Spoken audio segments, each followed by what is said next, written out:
कोई भी रिश्ता तभी कामयाब हो सकता है जब उसकी नींव भरोसे पर टिकी हो। अगर ये भरोसा थोड़ा सा भी टूटने लगता है तो कई बार ये जानलेवा भी हो जाता है। ऐसा ही कुछ महीने पहले मलेशिया में देखने को मिला। एक मलेशियाई मॉडल अपने बॉयफ्रेंड से इतनी खफा हुई कि उसने उसे चाकुओं से घोंपकर मौत के घाट उतार दिया। आपको जानकर हैरानी होगी कि ये सब हुआ जरा सा शक होने पर। ऐसी कौन सी बात रही होगी कि एक मॉडल ने अपने बॉयफ्रेंड की निर्मम तरीके से हत्या करना उचित समझा। चलिए जानते हैं पूरी कहानी को सिलसिलेवार तरीके से। आप पूरे केस को सुनकर शॉक्ड रह जाओगे। जैसा कि हमने आपको बताया कि कहानी मलेशिया की है। मलेशिया के साइबर जाया हॉस्पिटल से पुलिस के पास एक कॉल आती है। दरअसल ये कॉल हॉस्पिटल के इमरजेंसी स्टाफ ने ही की थी। पुलिस को बताया जाता है कि सुबह करीब 8 बजे एक लड़की युवक को लेकर हॉस्पिटल आई। जब वह लेकर आई तो लड़के के पेट और जांघ से बहुत ज्यादा खून बह रहा था। डॉक्टर्स के मुताबिक उस लड़के की हालत बेहद खराब थी। यहाँ तक कि डॉक्टर्स ने उसे बचाने के लिए करीब 45 मिनट तक CPR भी दिया,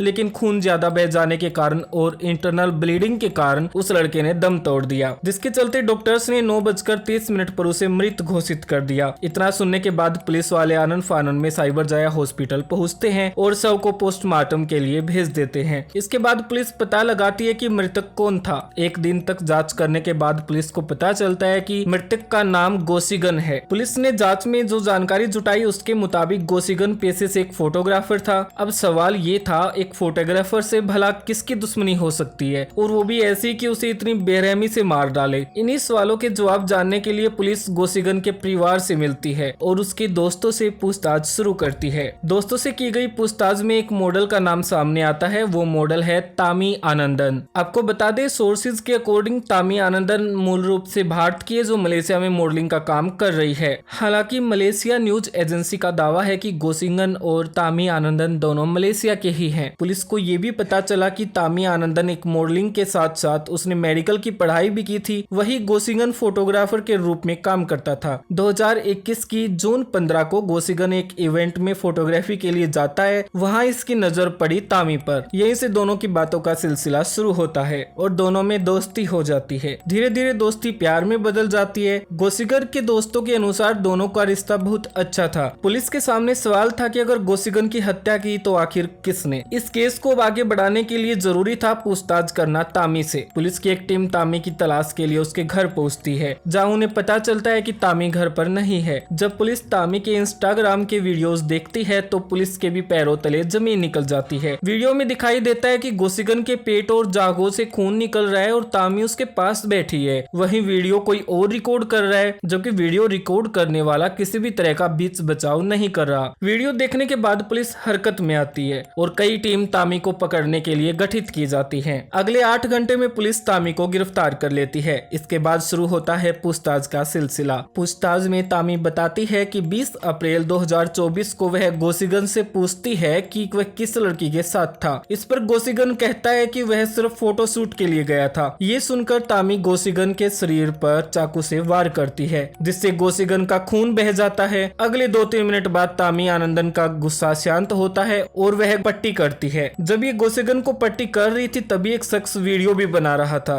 पट्टी करने के बाद भी खून नहीं रुक रहा था, जिसके चलते तामी बुरी तरह से घबरा गई और वह गोसिगन को साइबर जाया हॉस्पिटल लेकर पहुंचती है, जहां डॉक्टर्स ने उसे मृत घोषित कर दिया। पुलिस ने पूरी बात सुनने के बाद हत्या की कई धाराओं के तहत मामला दर्ज किया और तामी को जेल भेज दिया। मलेशिया के कुछ लोगों का कहना है कि तामी ने पब्लिसिटी के लिए ऐसा किया है। आज के केस में इतना ही। फिर मिलते हैं किसी न्यू केस के साथ। तब तक के लिए अपनों का और खुद का ध्यान रखिए। हमेशा खुश रहिएगा। बाय।